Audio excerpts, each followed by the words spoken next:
Hello everybody, John12 back here again with another video, and today is Wednesday night, and as always, I'm back with another Arrow review. Tonight, I give you my review of Arrow Season 3, Episode 21, titled Sah-Him. Now, of course, today was chock full of pretty epic, crazy nonsense, and a lot of it is, of course, the continuation of Oliver's transformation from the Arrow towards Sah-Him, the true heir to the demon. Now, of course, we already know that based off last week's episode. Of course, spoilers all around if you've not seen last week's episode and tonight's episode, which I suggest to go check out that episode and my episode review for it, and of course check out tonight's episode because, you know, this episode, I don't know, I'm kind of getting sick of saying spoilers all the time because it's like, at this point in time of watching my reviews, I'm pretty sure, you know, it goes without saying, yeah, check out the episode because I'm going to spoil everything, basically.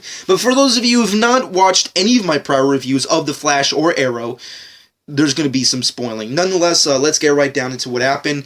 Of course, we get an amazing opening shot of Ra's al Ghul training Oliver, and there's like this humongous speed of, you know, swordplay and torture and trying to break Oliver, because the sole purpose of what this opening transition is supposed to mean is that it's supposed to be Ra's al Ghul breaking Oliver, trying to destroy and murder Oliver to make him become more of the weapon and heir that Ra's al Ghul wants him to be. Now, of course, I've already said my piece on the whole Oliver being, you know, the heir of the demon. It is what it is. It's the direction that the writers of Arrow have already gone through, so there's no going back. No matter how I feel about it, it is what it is. But nonetheless, we just have to move on from there. Oliver is no more, and it's all about Sah-Him. And nonetheless, there's some pretty epic openings with this overall opening to the episode, but I think more or less the things that go on within Ra's al Ghul and Oliver's, or Sah-Him rather, I should call them, their personal conversations they have in the land of the dead, or wherever the fuck they called it, is more interesting to me than the whole, like, what the fuck kind of twist that they had in the beginning, where, like, of course, spoilers, there's a specific moment where they bring in Diggle, and it was in the teaser, so of course it's not a humongous spoiler, but of course they bring in Diggle, and Oliver's Sah-Him's supposed to kill him, and he does, actually, in the episode, but then you find out later that it was some kind of weird kind of vision, if you will, that Oliver was having, that he was witnessing this man that he killed was Diggle, but it wasn't actually Diggle. So I guess what that meaning was supposed to come out as was that Oliver is truly gone, and regardless of how Team Arrow feels, he is willing to kill them regardless of their prior engagements and personal feelings for each other. So pretty much Oliver is dead. It's really interesting because we all know that Oliver is going to have a sequence, another crossover sequence with the Flash. So it's going to be really interesting how they play all that together. I really don't know what the heck's going to go down. I guess we're just going to have to wait and see what happens next week. The finale's, it's right around the corner, so there's got to be a lot of tie-ins. But nonetheless, what's interesting to me, and I'm pretty sure all of you were interested, is that we get our first references to Season 4 baddie. Now, of course, we've heard tons of fucking rumors of the newest bad guy, the newest Season 4 big baddie that we would get for Arrow. And a lot of people were saying that, like, it was going to be Damian Wayne, and that the Arrow writers changed his name to Damien Dark, and that he was going to be the new villain for Season 4, and by the end of the finale of Season 3, they would reveal the villain, and he would come in and be, like, kicking ass, and, you know, taking names, and fucking, he would be the next big guy for Season 4. And that was the big rumor that was going on a couple months ago, like I want to say last year. Now we got our full concrete information behind the backstory of Season 4 bad guy, which is Damien Dark. Yes, Ra's al Ghul and Oliver are having that conversation, spoilers, in the land of the dead, or land of the lost, where the fuck they called it. It doesn't exist, so who gives a shit. Nonetheless, Ra's al Ghul starts to discuss how he became Ra's al Ghul, the head of the demon or whatever. And there was this conversation where he was, in order to become the demon, he had to kill a fellow ally in the League of Assassins or whatever. And there's a specific scenario where he was incapable of killing him, and the person that he was trying to kill, who was also worthy of taking the throne of heir to the demon, was Damien Dark. And allegedly, based off what they were trying to hint at in this episode, in the beginning of this episode, basically Damien Dark survived the battle between him and Ra's al Ghul. Ra's al Ghul did not kill Damien Dark, and of course Damien Dark took his followers, his own little League of Assassins, if you will, took a portion of the Lazarus Pit, which I guess would make sense as to why the Lazarus Pit in this series looks so small, because he took some of it, and of course left to do his own deeds and create his own hive of supervillains, if you will. So of course we got another Hive reference. I don't know why. That's another question I want to ask, is why do the Arrow writers continue to reference Hive? They've been doing that for a long time, here and there throughout the series. I think they did it in season 2, if I'm not mistaken, and they did it twice in season 3. So I don't know why they keep hinting at the fact of Hive, especially seeing as how TNT is doing Titans. And if Arrow keeps stealing all the good villains of the DC universe, how is Titans ever going to do anything? I mean, they already took Deathstroke, they already took Hive.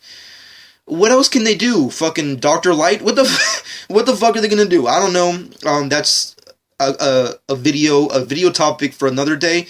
But I guess it was just kind of cool to finally get some background behind this whole big old rumor of the character of Damien Dark. And all I can really say is, I really hope he's badass, because even more badass than Ra's al Ghul, because the biggest downfalls of this season was that Ra's al Ghul wasn't the true villain that I really wanted out of season 3. And if Damien Dark is such a badass character that they keep hinting at for season 4, then I hope they really serve us a good villain, because I'm just saying Ra's al Ghul came out 180 from what I really wanted him to be for this season, and I'm not saying that's particularly a bad thing, but I'm not saying it's a good thing either. But overall, I think it was kind of interesting that we got the whole Damien Dark history. But nonetheless, let's get right down. Let me know what you personally think about that in the comment section below. Season 4 speculation, if you will.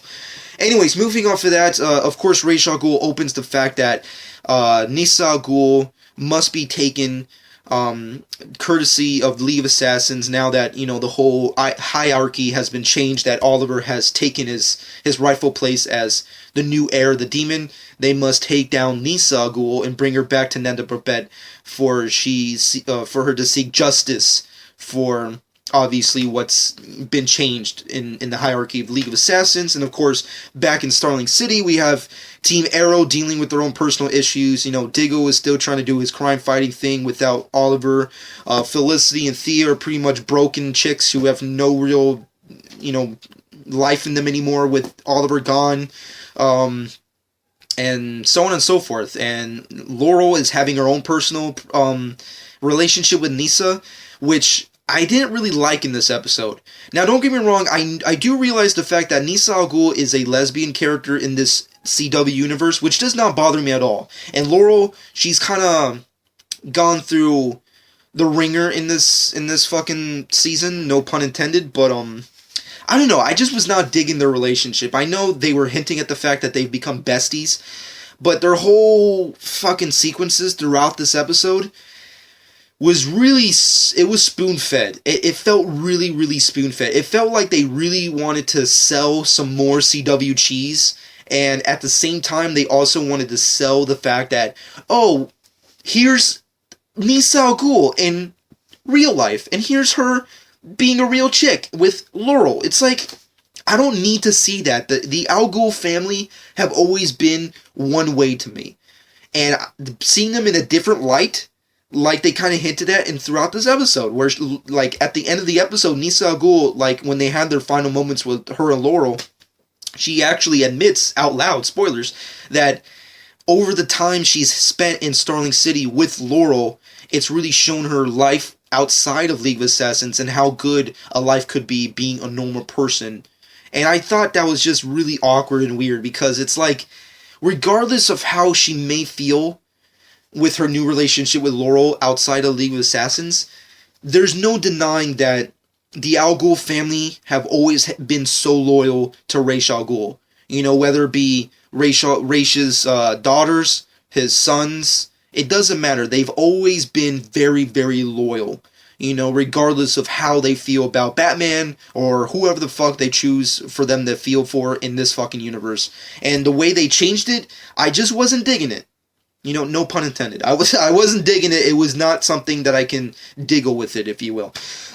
Anyways, moving off of that, we get some more epic battles. Of course, Team Sah-Him take on Team Arrow, or what's left of Team Arrow. They go butt heads, and of course try to take each other down in course of taking Ra's al Ghul into custody for, you know, Nether Perpet and what have you. So there's just a whole bunch of craziness that enthused further on.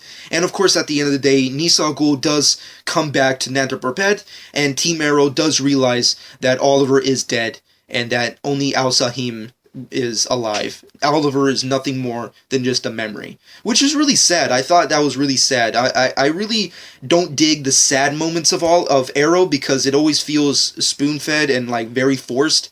But this moment I really liked, like when we had this whole panel, if you will, this whole transition where you see Diggle kind of like looking at the picture of them at the wedding, and then you see Felicity at the broken Arrow cave, if you will, crying and shit. Those were really strong moments that I think the strongest, saddest moments of the season so far.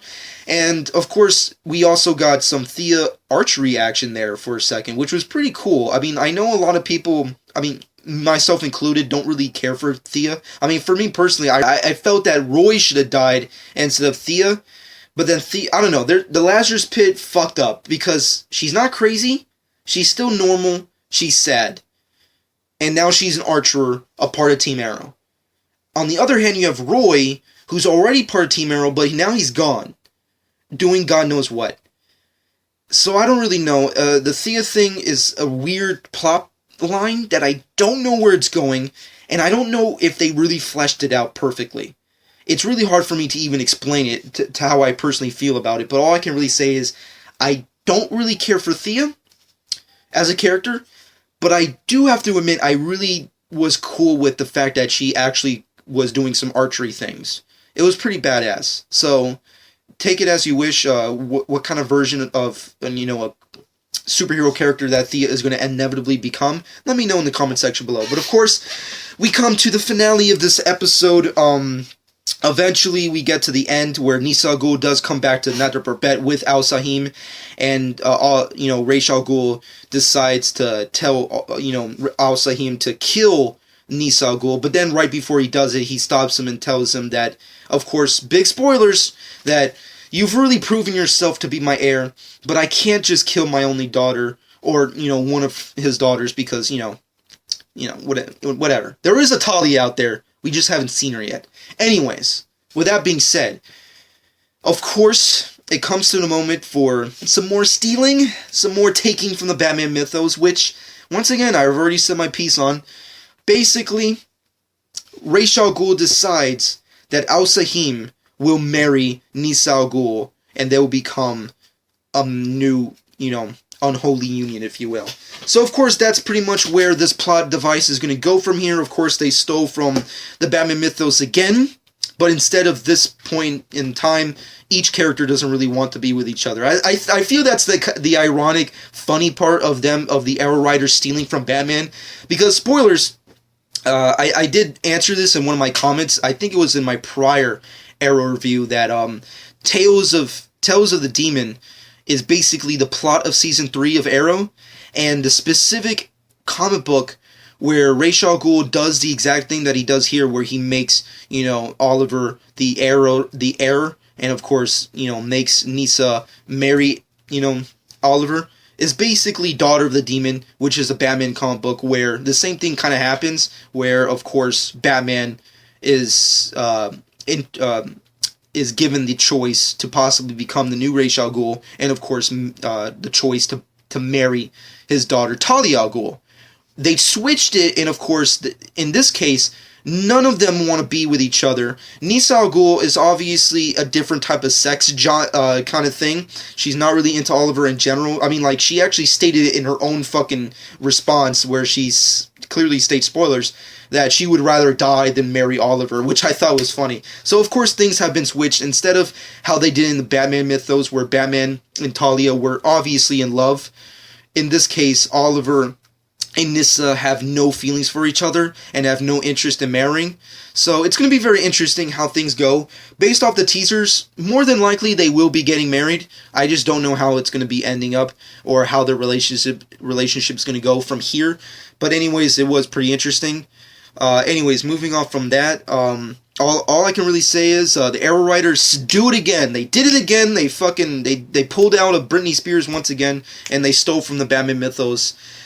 Personally, I've said my piece on this. I know a lot of people love bitching about it, and I know there's also another group of people who love, rather hate people mentioning it, but it is what it is. They did it again. They stole from Daughter of the Demon, and of course, apparently now Oliver Al-Sah-Him, if you will, is going to be married to Nisa Al Ghul. So it is what it is. Nonetheless, that's pretty much that. And of course, at the end of the day, I think this episode was pretty decent. I don't know if I don't know if I would consider it my favorite episode of the course of the season. Then again, I can't really pick out from memory what episode I do really consider to be the best. But at the end of the day, I do feel that the action was pretty good. I feel that the story was very spoon-fed in certain occasions, and the CW, you know, you could just tell that the Arrow writers really wanted to sell some more CW cheese, which I wasn't really digging. I do really appreciate the fact that they introduced the theory behind Damian Wayne / Damian Dark, which could end up being season 4 villain. And I just love the action. The action was a big point in this episode. I just loved how crazy it was.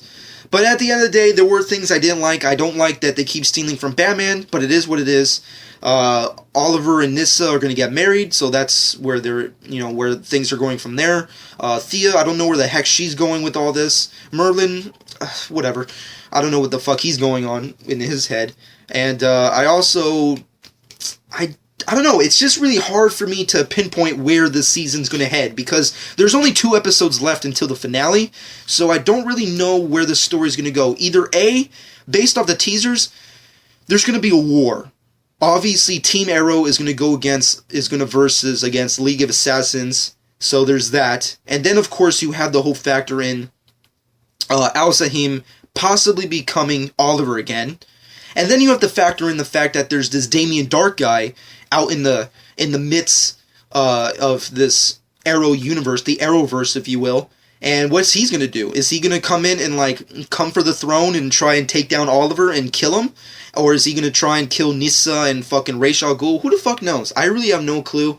Personally, it's definitely this is the only really good thing I can really say about Arrow Season 3. It's kept me intrigued and very interested, but I can't really say it's a good season. I guess I have to wait to see the finale to really gather my thoughts. But overall, I think this episode was pretty decent. It opened up a lot of real interesting questions. I do like the references to Damian Dark character that they've worked into this Arrowverse. I'm not really big on the stealing of Batman once again, but what else is new? There's the flashbacks. Anyways, besides that, of course, there's another interesting topic, which is, of course, that virus Omega shit. Apparently, Ra's al Ghul has some of it that was contained in Nyssa Al Ghul's sword in some kind of weird way. And, of course, he has given Al-Sah-Him the order to take this Alpha Omega, virus thing and release it in Starling City to destroy it. So, of course, I guess they are going to try and, make Ra's al Ghul the bad guy because he wants Oliver to destroy Starling City, which is, the Gotham City of this fucking universe. So, anyways, at the end of the day, I give this episode a good, I don't even know, 7 out of 10? I don't even know if I would, 6.5 out of, okay, 6.5 out of 10. There you go. I give it a 6.5 out of 10. It was a decent episode, not the best, and there was a lot of things I was digging, but there was a lot of things I really wasn't cool with, and there was just so many questions that I have to really gather my thoughts to really like, I have to take days off to just really gather my thoughts as to where is this really going, and how is this really going to end, and, you know, how is Team Arrow ever going to be Team Arrow the way it was? I really don't know. We have to wait and see. The finale's right around the corner. So let me know what you personally think in the comment section below. What do you think about the Damien Dark and Hive Easter eggs? What are your personal thoughts on the future of Team Arrow? What are your personal thoughts on Sah-Him / Oliver Queen getting married to Nisa Al Ghul? What are your personal thoughts on Team Arrow versus League of Assassins for next week's episode? And what are your personal speculations for the Season 3 finale? And of course, how do you think they're going to introduce Damien Dark as the new villain for Season 4, if he is the villain for Season 4, as they keep hinting? But nonetheless, comment below. Let me know what you personally think. Go back to my channel. Check out my prior reviews of Arrow Season 3. Check out my Flash review of last Flash review. Definitely come back for another review for the Flash and Arrow. Of course, we're getting closer to the finale, guys, so it's definitely going to be very interesting to see where things go. And of course, check out my Daredevil non-spoiler review, and of course, check out my Batman v Superman Dawn of Justice official teaser trailer review, the one true Dark Knight. That's all I'm going to say. Nonetheless, hope you guys enjoyed. Subscribe to my channel if you've not done so already. And this has been John 12.